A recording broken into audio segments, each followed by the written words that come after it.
The intensity was back up at Patriots training camp on Saturday. Big plays on both sides of the ball. Let's break it all down.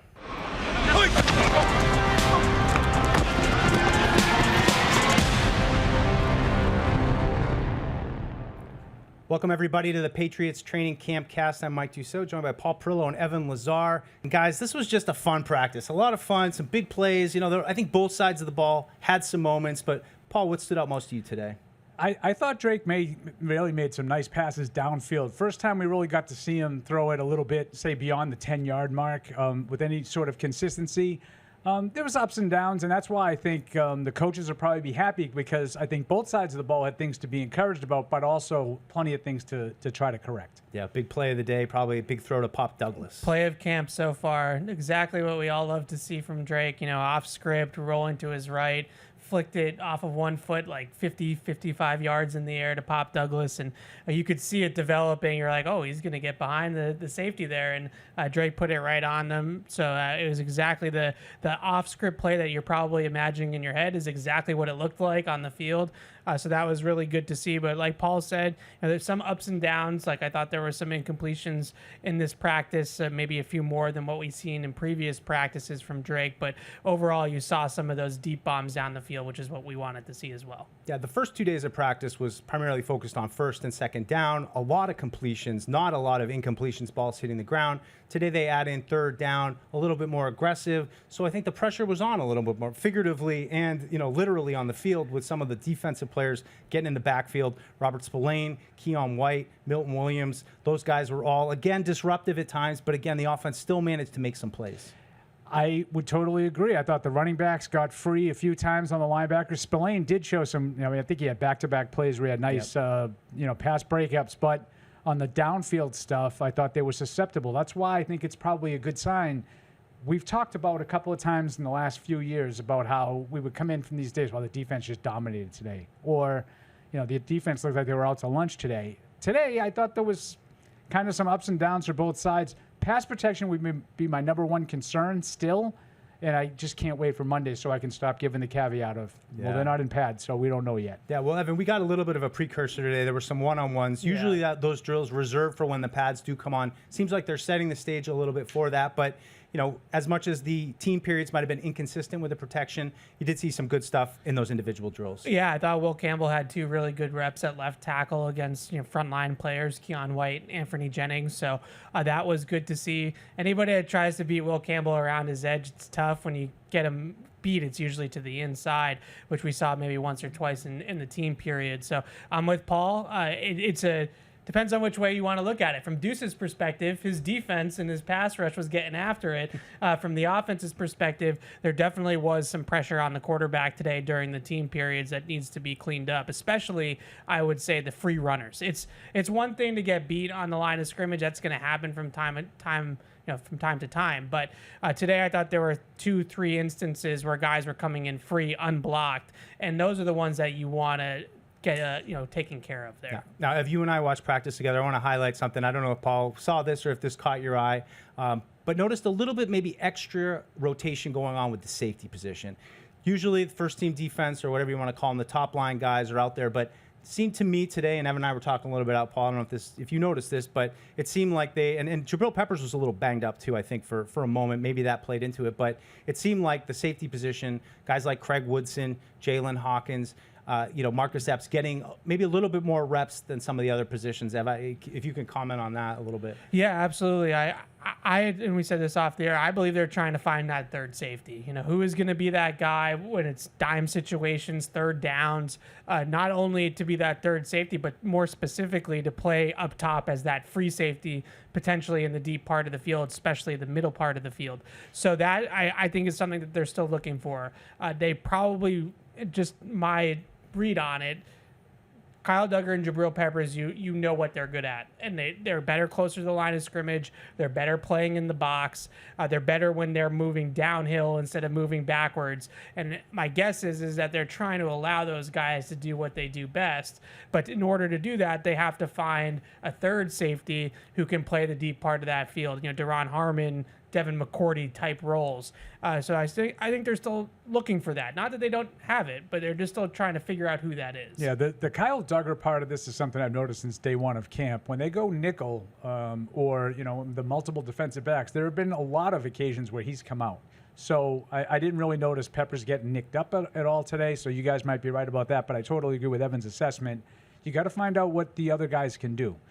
They need someone who sort of profiles that old Devin McCourty kind of style, and you're going to find out if Hawkins can do it. You're going to find out if the rookie Craig Woodson can do it. They got a lot of reps today. I did notice that. Let's talk a little housekeeping. Paul, you've been here longer than Evan and I have, and I've never quite seen Morgan Moses, Ramondre Stevenson weren't there for the start of practice. They came in about halfway through, and then they hopped right into team drills. I was surprised to see they're that. Clearly they were trying to keep them, fresher because they're probably both dealing with something because they spent some time warming up with some trainers late. I don't know if there's anything more to it than that, but yeah, you're right. As soon as the first team period came, they were both in there. As a matter of fact, I think Stevenson carried the ball on like the second play. Yeah. And Morgan Moses was at left tackle to start the first team period. So, yeah, it was a little bit of an odd setup. Yeah, a couple right other tackle. Yeah, At right tackle. yeah, a couple other pieces. Looked like Jelani Did I say Tavai left. He experienced like a calf injury during the spring, which limited him initially. He was able to come off, but maybe a setback for him today.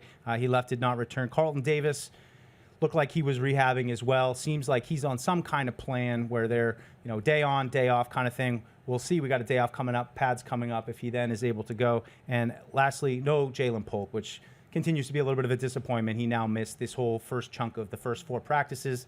Disappointing for him in his second season that he hasn't been able to get going. It's going to be hard to play catch up. Yeah, absolutely. You don't want to look too much into these early days of camp with Carlton Davis because Carlton Davis is obviously going to be here and he's going to contribute and play a big role. But it has given us an opportunity, I suppose, to see who are the next men up at corner. And Alex Austin and Marcus Jones are definitely the two guys that have been playing the most when Carlton Davis isn't here. Austin just immediately goes into that outside cornerback spot opposite of Gonzalez with Marcus Jones in the slot and those 3 corner looks. So there's some intel there, but I also just think Carlton Davis is one of those guys that has had some injuries in the past. And they might look at it and say these maintenance days, as Mike Vrabel described it the other day, maybe that's what's best for him to try to keep him healthy for the entire season. So maybe it will be a 1 day on, 1 day off thing for Carlton Davis in camp.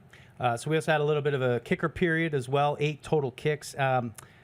We didn't double check these. I mean, this was from our perch, but we had Borregales 2 for 4, and then we had Romo 3 for 4. I don't know if that what you saw down below as well, So it is Paul. funny. There were some questions. Because and I'm not making fun of anyone because it's kind of hard to really determine. I had Borregales 3 for 4, and I had Romo 4 for 4. Okay.